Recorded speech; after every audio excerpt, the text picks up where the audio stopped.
Not giving up my window seat on a plane to a kid just because she threw a tantrum? I booked a window seat on a domestic flight to enjoy the view. After settling in, a family boarded, a dad, mom, and their 6-year-old daughter. Like and subscribe for more of the story. Write what you think in the comments. The dad had an aisle seat, the mom the middle, and the child was assigned another aisle seat. When the girl realized she didn't have a window seat, she started whining, "I want the window!" Her parents tried to calm her, but she escalated into a tantrum. The dad asked if I'd switch seats, saying, "She's just a kid." I explained I'd specifically booked the window seat to enjoy the view. He insisted it'd be nice to switch, but I held firm, saying a tantrum wasn't a valid reason to give up my seat. He sighed, but didn't push further. The girl cried for 10 more minutes before her mom calmed her with a tablet. I felt the parents' judgmental stares throughout the flight, and when we landed, I heard the mom mutter, "Some people just have no heart." I'm now wondering if I was too rigid. While I believe giving in would have taught the girl that tantrums work, I'm still feeling guilty about it. Accidentally sending my boss a Spotify playlist named Crying in the Shower. So this morning, I was emailing my boss a file she asked for. As I was attaching the document, Spotify popped up on my screen, and without thinking,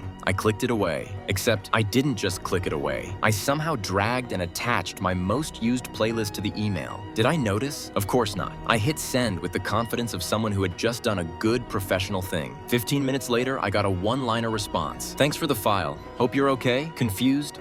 I checked the sent email. There it was, the playlist titled Crying in the Shower, featuring bangers like All By Myself and Someone Like You. Now my boss either thinks I'm going through a devastating breakup or that I have a dramatic daily hygiene routine. Leaving after being told I'd be called. When I was in junior high, I went to a Guitar Hero tournament and I was told, "We will call you." And so I left and I waited all day for a phone call. Which brings us to more recently to a few years ago. My initial FU was misreading what time I needed to be at a job interview by 30 minutes, and so I asked what I should do. I was told, "Don't worry, they'll call you and ask you about rescheduling." And so I left and I waited all day for a phone call that never came. And then a few days later, I received an email saying that I was not selected for the job. It was perhaps 6 to 12 months later that I ever so randomly woke up, and it occurred to me that in both of these instances, they were going to call my name out loud. Accidentally becoming the leader of a duck cult at my local park. All right, buckle up, because this is probably the weirdest thing that's ever happened to me. It all started last weekend when I decided to spend some time outside after working from home for 3 weeks straight. I went to the park near my house, armed with a loaf of bread to feed the ducks. I tossed a few crumbs into the pond, and before I knew it, I was surrounded by ducks. Like an unnatural amount of ducks. They weren't just eating the bread, they were staring at me intensely. At first, I thought it was just my imagination. Then, one particularly bold duck waddled up to me, tilted its head, and quacked 3 times in what I swear was a deliberate rhythm. The moment I quacked, every single duck in the park went silent. No quacks, no splashes, no rustling feathers. Then, as if on cue, they all started waddling toward me. Slowly, I backed up and accidentally tripped over a rock, landing flat on my back. And that's when the big one stood on my chest, stared into my soul, and quacked once. At this point, I was convinced I was gonna be pecked to death. But instead, the big duck bowed, and then all the other ducks followed suit. So now I guess I'm their leader. I've been back to the park twice since then, and every time they form a circle around me like some sort of avian cult. Using my boss's bathroom during a party and breaking it. My boss hosted a fancy holiday party at his house. After a few drinks, nature called, and the main bathroom had a line.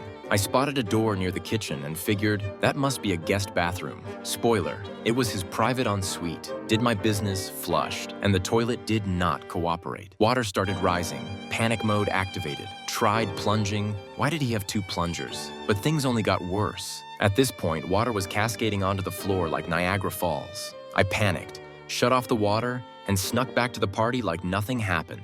10 minutes later, I hear him shout, "Why is there water coming from the ceiling?" I left shortly after, still waiting to be fired. I got the call, the promotion is mine. This happened night before last. I wasn't feeling well all last week, so I hadn't had any sexy time with my SO or any me time. I'm up for a promotion at work and have been so stressed I thought I had an ulcer / having a heart attack. My significant other came to take care of me, and when he went to sleep, I decided it was finally time to relieve some stress. Everything is going smoothly. I have a fan on for noise, and it was dark in the room. As I'm hitting the grand finale, my vibe starts blinking bright as hell because it's dying, so I quick roll over to hide the light, and as I'm peeking, my fucking disc slips and I go from sexy moaning to loud sobs. But I'm coming and I can't stop, so I feel my back slipping more. Boyfriend thinks I've just had an emotional O and isn't registering that I'm stuck in place, LOL. Now I've missed 2 days of work. Today is the literal day I find out if I got the promotion. Had to have a doctor visit and 4 prescriptions. Used mouthwash and got fired, so I have this disease called Addison's. It is the body's lack of self-production of cortisol.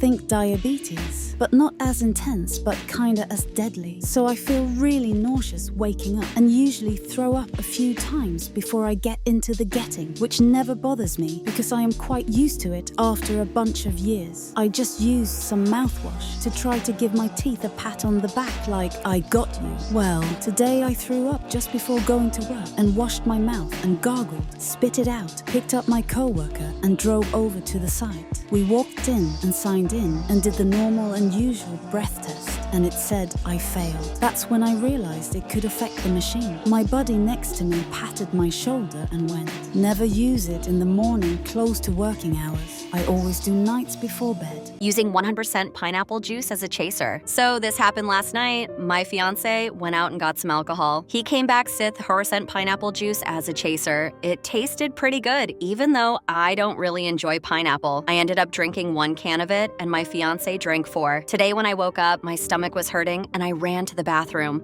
One of the worst shits I've ever taken in my life. It hurt, and it just kept coming. The amount of shit that came out of my body was insane. I was concerned when I looked in the toilet. My poor fiance is having a much worse time than me. Explosive, fiery pain poop is shooting from his body every hour. He had 4 cans, so I can only imagine it's 4 times worse. The screams, the horrible screams. So yeah, don't use 100% pineapple juice as a chaser, no matter how good it tastes. Edit, I wanted to add this was not normal pineapple juice. This was pure concentrated pineapple juice that is used for mixing cocktails. Not sure why we thought it would be fine. Drunk texting my boss, but it gets worse. So this all went down last Friday at our company's holiday party. The vibe was immaculate. Fancy venue, open bar, and a DJ that clearly had a personal vendetta against silence. Naturally, I got a little too cozy with the tequila shots. Fast forward to midnight, I'm deep in conversation with a coworker about the existential importance of nachos when my phone buzzes. It's a text from my boss. She was thanking everyone for coming and reminding us to party responsibly. Drunk me thought this was the perfect opportunity to reply with a witty comment. I fired back something along the lines of, "LOL, don't worry, boss. I'm responsibly getting lit AF," but apparently that wasn't enough for my tequila-soaked brain. No, I had to send a follow-up message. "You're honestly the best boss ever. Like, I'd totally storm a medieval castle for you." Now sober me could have stopped there. Drunk me, however, decided to double down.